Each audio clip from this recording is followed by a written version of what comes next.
Class 8 सुप्रभात। सभी को नीरज कुमार के तरफ से सुप्रभात। मेरे प्यारे बच्चों, आज हम सभी हिंदी की कक्षा में पाठ 12 है बस की यात्रा पढ़ेंगे। कल की कक्षा में हम सबों ने पाठ 12 बस की यात्रा का शब्दार्थ पढ़ा था और फेयर करके उसे चेक कराया गया था। आज हम लोग बस की यात्रा जो हरिशंकर परसाई का लिखा हुआ व्यंग्यात्मक और अत्यंत ही रोचक तथा प्रभावशाली कहानी है, व्यंग्यात्मक कहानी है एवं हंसोड़ भी है। इस पाठ को आप सबों ने अवश्य रीडिंग दिया होगा। पढ़ने पर निश्चित ही जो है गुस्सा किया हुआ क्रोधित आदमी भी इस पाठ को पढ़ करके ज़रूर मुस्कुरा देगा। ऐसा ही यह व्यंग्यात्मक और हंसोड़ रोचक तथा प्रभावशाली पाठ है जो कि हरिशंकर परसाई के द्वारा रचित है। इस पाठ में लेखक अपने 4 मित्रों के साथ एक अत्यंत ही पुरानी खटारा कह सकते हैं, बहुत ही बिगड़ी हुई, देखने में ऐसी प्रतीत होती हो जो लगे कि चल नहीं सकेगी, वैसी बस में, अत्यंत पुरानी बस में लेखक 4 मित्रों के साथ यात्रा कर रहा है और उसी यात्रा का व्यंग्यात्मक शैली में वर्णन किया है जो अत्यंत ही रोचक एवं प्रभावशाली नज़र आ रहा है। मेरे प्यारे बच्चों, इसमें लेखक 5 मित्रों के साथ पन्ना जाने के लिए, पन्ना एक जगह है, शहर है, वहाँ जाने के लिए यात्रा करता है। वो सतना से गाड़ी पकड़ता है कि सुबह घर पहुँच जाएगा। लेखक के 2 दोस्तों में से 2 दोस्तों को सुबह काम पर उपस्थित होना था, इसलिए ज़रूरी था उन्हें यात्रा करना, चाहे वो कैसी भी बस हो। लोगों ने सलाह दी कि समझदार आदमी इस शाम वाली बस से सफ़र नहीं करते, कारण कि रास्ते में डाकू मिलते हैं या बस डाकिन है। बस डाकिन का मतलब ये है कि बस इतनी खटारा थी, इतनी बिगड़ी हुई थी, उसका पार्ट लग रहा था कि कब निकल करके अलग हो जाएगा। इतनी खटारा गाड़ी थी, इतनी बस बिगड़ैल थी। कहने का मतलब उसके हर पार्ट ऐसे कमज़ोर नज़र आ रहे थे, ऐसा प्रतीत हो रहा था कि वो गाड़ी कभी खुलती भी नहीं हो, उसका इंजन स्टार्ट भी नहीं हो रहा हो। लेखक बस को देखता है तो उसको बस के प्रति श्रद्धा उमड़ पड़ती है। बस ऐसा प्रतीत हो रहा था कि वो सदियों के अनुभव लिए हुए बैठी हुई हो। लोग उससे सफ़र नहीं करना चाहते थे, कारण कि बस को देख करके ऐसा प्रतीत होता था कि कोई वृद्धावस्था में बस पड़ी हुई हो, वो मृत्यु शैया पर पड़ी हुई हो, ऐसा प्रतीत हो रहा था। बस पर सवार करने में लोगों को दया आती थी, इतनी खटारा बस थी कि लोगों को उस पर चढ़ने में तरस आ रही थी कि ये बस जो है यात्रियों की भार सह सकेगी या नहीं। बस कंपनी के एक हिस्सेदार यानी ओनर उसी बस से जा रहे थे, तो लेखक उनसे पूछता है कि क्या यह बस चलती है। तो हिस्सेदार अपने बस की प्रशंसा में कहते हैं कि चलती क्यों नहीं है, तुरंत चलेगी, तुरंत इसका समय हो रहा है, तुरंत ये बस चलेगी, चलने ही वाली है। लेखक कहता है कि कैसे चलेगी। तो बस का जो हिस्सेदार था वो यात्रियों को बैठाने के लिए बस की प्रशंसा करते हुए कह रहा था कि बस तो बहुत बेस्ट है, फर्स्ट क्लास का है, आप लोग चढ़िए। जो यात्रियों को छोड़ने आए थे, लेखकों को छोड़ने आए थे, वैसे उस बस को देख रहे थे जैसे अंतिम विदा दे रहे हों। उनकी आंखें कह रही थी कि आना जाना तो लगा ही रहता है, आया सो जाएगा राजा रंग फ़कीर। बस में जो चढ़ जाते थे उनको अपने प्राण का खतरा अवश्य रहता था कि वो सकुशल अपने जगह पर बस से पहुंच पाएंगे या नहीं। इतनी बस खटारा थी। इस बात से अंदाज़ा लगाया जा सकता है कि सचमुच में उस बस पर चढ़ करके यात्रा करना किसी व्यक्ति के लिए कितना परेशानी से भरा हुआ होगा, ये कल्पना करने की बात है। इंतज़ार करने के बावजूद लेखक और उसके दोस्तों को लाचारी थी, काम पर जाना था, पन्ना पहुंचना था, इसलिए वो बस पर बैठ जाते हैं। इंजन स्टार्ट हो जाता है। ऐसा प्रतीत होता है कि सारी बस ही इंजन है, क्योंकि इतना उसका पार्ट्स कमज़ोर था, इतनी वो गाड़ी आवाज़ कर रही थी इंजन स्टार्ट होने पर कि ऐसा प्रतीत होता था कि पूरा बस जो है इंजन है, और लोगों को, यात्रियों को प्रतीत होता था कि वो इंजन के भीतर बैठे हैं। हर सीट के नीचे इतनी आवाज़ हो रही थी, लगता था कि कब जो है इंजन फट करके ऊपर आ जाए। लोगों को पता नहीं चल रहा था कि हम सीट पर बैठे हैं कि इंजन पर बैठे हैं। बस तो सचमुच चल पड़ती है, बस चल पड़ती है।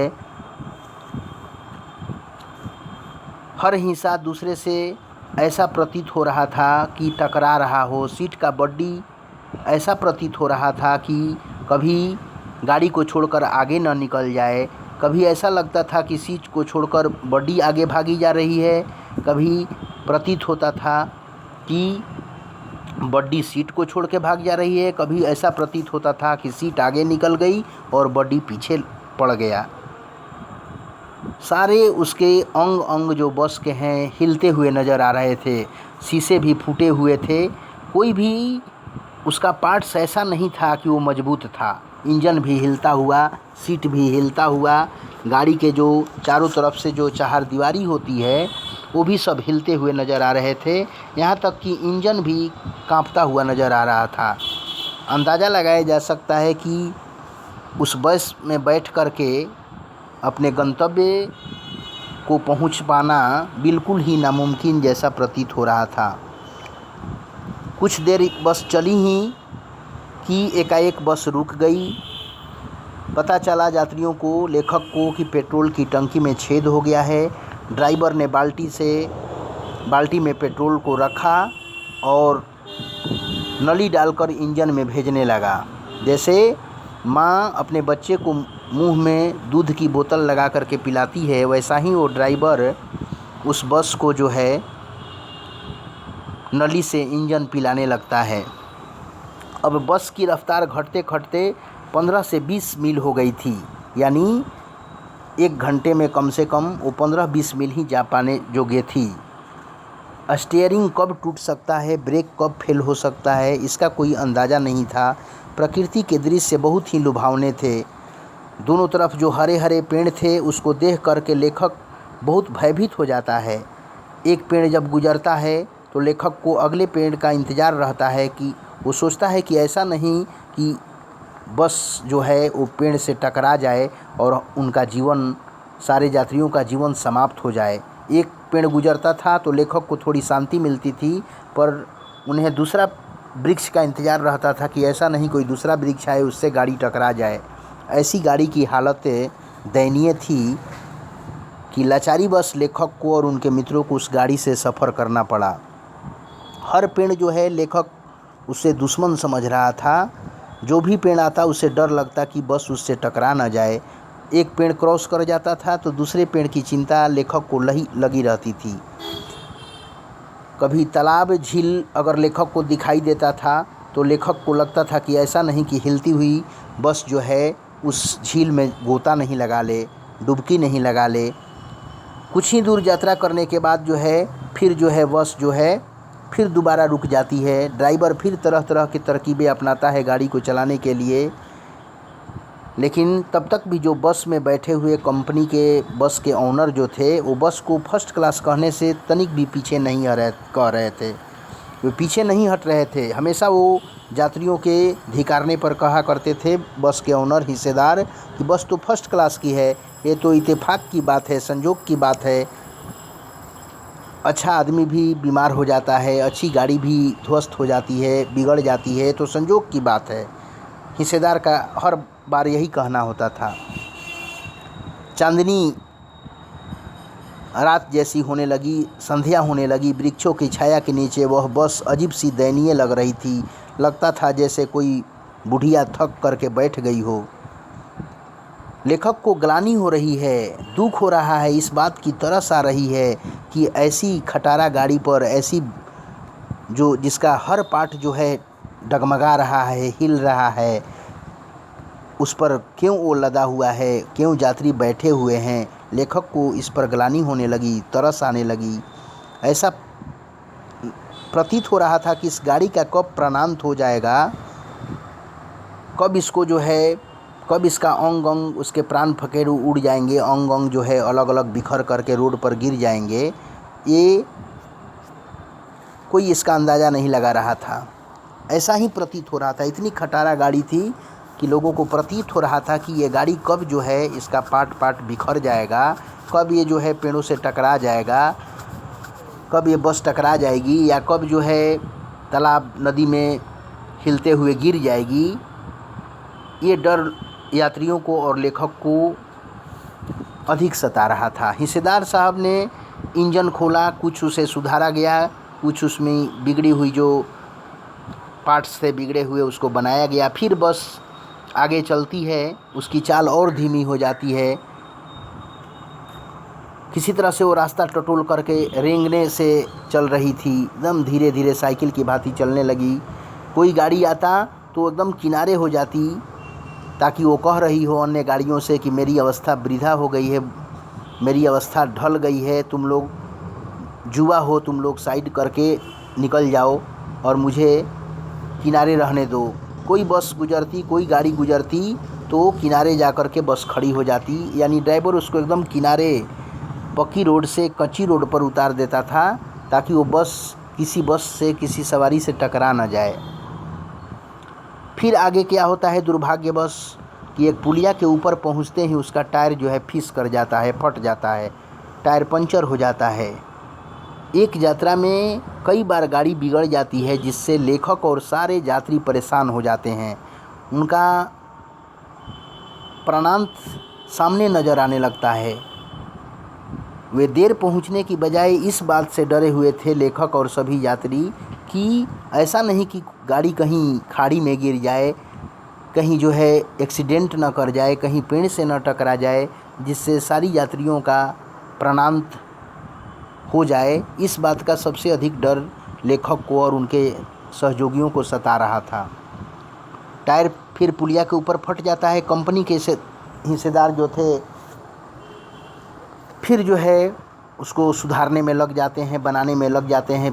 पुराने टायरों को फिर कसा जाता है। लेखक कंपनी के हिस्सेदार को पहली बार श्रद्धा भाव से देखता है और लेखक उस हिस्सेदार को मन ही मन एक लेखक कह रहा है कि ये गजीब आदमी है जो इतना खटारा बस का हिस्सेदार बना हुआ है और इस बस से सफ़र कर रहा है। उस आदमी के साहस और बलिदान की भावना का सही उपयोग नहीं हो रहा है, ये समझ रहा है लेखक उस हिस्सेदार को, बस के ओनर को क्रांतिकारी आंदोलन का नेता होने के लिए इच्छा जता रहा है कि इसे तो क्रांतिकारी आंदोलन का नेता होना चाहिए, क्योंकि क्रांतिकारी आंदोलन का जो नेता होता है हर प्रयास को, हर संकट को झेल करके लीडरशिप करता है, अपनी पार्टी को आगे बढ़ाने की कोशिश करता है, लाख मुसीबतों का सामना करते हुए। उसी तरह से उस बस के हिस्सेदार को लेखक क्रांतिकारी आंदोलन का नेता होने के लिए इच्छा जता रहा है कि इसे तो क्रांतिकारी आंदोलन का नेता होना चाहिए। अगर बस नाले में गिर जाए तो आखिर क्या होता। वे सभी लेखक और सभी जो है हिस्सेदार समेत सभी मारे जाते। दूसरा टायर जो है लगाकर फिर बस को चलाया गया। अजीब यात्रा रहती है लेखक की और उनके सहयोगियों की। कभी बस को धक्का देना पड़ता, कभी 2-4 मील जाते ही बस का टायर फट जाता, कभी इंजन खराब हो जाता, अजीब अजीब घटनाएं उस बस के साथ घटित होती, इसलिए कि ये आश्चर्य की बात नहीं थी। आश्चर्य की बात यही थी कि लेखक और उसके सहयोगी लाचारी बस उस गाड़ी में पहली बार शाम के समय में यात्रा किए। उनकी लाचारी थी, मजबूरी थी, नहीं तो बस तो ऐसे रोज़ सफ़र कर रही थी, लेकिन जो उसमें चढ़ जाते वो समय से तो पहुंचने की बात दूर रही, उनको ऐसा प्रतीत होता कि वह सकुशल जान बचा करके 1 दिन के बजाय 4 दिन में भी घर पहुंच जाएं, तो उन्हें बहुत इस बात का आश्चर्य ही होता था। ऐसी गाड़ी थी कटारा। लेखक ने और उसके सहयोगियों ने मानो तो समय पर पन्ना पहुंचने की उम्मीद एकदम छोड़ दी। उन्हें अब तनिक भी विश्वास नहीं था कि हम समय पर पन्ना पहुंच जाएंगे। उन्हें लगता था कि ज़िंदगी इसी खटारे बस में गुजारनी होगी, इसी बिगड़ी बस में गुजारनी है, ऐसा लेखक को प्रतीत होने लगा। सीधे उनको जो है ऐसा प्रतीत होता था कि अब इसी बस में हमारी ज़िंदगी अंतिम है, इसी सफ़र में ज़िंदगी अंतिम न हो जाए। ये लेखक को और उनके सहयोगियों को ये बात जो है सताने लगती है। इस पृथ्वी पर उसकी कोई मंजिल नहीं है, ऐसा प्रतीत होने लगा लेखक को। इसके बाद फिर जो है बड़े इत्मीनान से घर की तरह जो है बस में लेखक बैठ जाते हैं। चिंता जाती रही, फिर हंसी मजाक चालू हो जाता है आपस में, और किसी तरह जो है यात्रा पूरी होती है। लेकिन कुसमय बेसमय समय पर लोग नहीं पहुंच पाते हैं। तो मुख्य रूप से जो है लेखक इस पाठ में अपने यात्रा का व्यंग्यात्मक हंसोड़ शैली जो है का वर्णन किया है। इस पाठ को पढ़ने में बिना मुस्कान आए नहीं रह सकेगी। इस पाठ को रीडिंग डालने में, पढ़ने में बिल्कुल ही हंसी आ जाती है, होठों पर मुस्कान आ जाती है। कारण कि ऐसी ही बिगड़ी हुई खटारा बस रहती है जो यात्रा करते समय कम दूरी की यात्रा में करीब करीब 5-6 बार बिगड़ जाती है। उसके पार्ट्स हिलते हुए नज़र आते थे। ऐसा प्रतीत होता था, बाहर के लोग देखते थे तो ये प्रतीत होता था कि कैसे ये गाड़ी आखिर चल रही है। अंग अंग उसका हिल रहा था। लग रहा था कि कब वो पेड़ में, दीवार में, किसी घर में, किसी खाई में कब गिर जाएगी, कब किसी चीज़ से टकरा जाएगी, ऐसा वो प्रतीत हो रही थी। उसका कोई भी अंग मजबूत नहीं था। लाचारी बस लोग उसमें यात्रा करते थे तो क्या करते थे, जान हथेली पर न्यौछावर करके ही उस बस में यात्रा किया जा सकता था। तो इस पाठ में लेखक इस बिगड़ी हुई बस की दयनीय स्थिति का वर्णन व्यंग्यात्मक शैली में किया है। उस अपनी यात्रा का वर्णन कर रहा है, कितनी कठिनाई से इस कबाड़ी बस में वो यात्रा कर रहा है अपने दोस्तों के साथ। किसी तरह से वो अपने घर पहुंच रहा है, लेकिन उसके प्राण जो है हथेली पर ही थे। कब प्राण पखेरु उस बस में यात्रियों का निकल जाता, इसका कहना जो है बिल्कुल ही नामुमकिन था। तो आप लोग इस पाठ को हरिशंकर परसाई की रचित इस व्यंग्यात्मक कहानी को आप लोग कम से कम 2 बार अवश्य सुनेंगे, पढ़ेंगे, देखेंगे, वीडियो को सुनेंगे, समझेंगे। और अगर कोई भी प्रॉब्लम हो तो आप सभी निसंकोच पूछेंगे। मेरे प्यारे बच्चों, आज का क्लास यहीं ख़त्म होता है। आप सबों को बहुत सारी शुभकामनाओं के साथ बहुत बहुत धन्यवाद।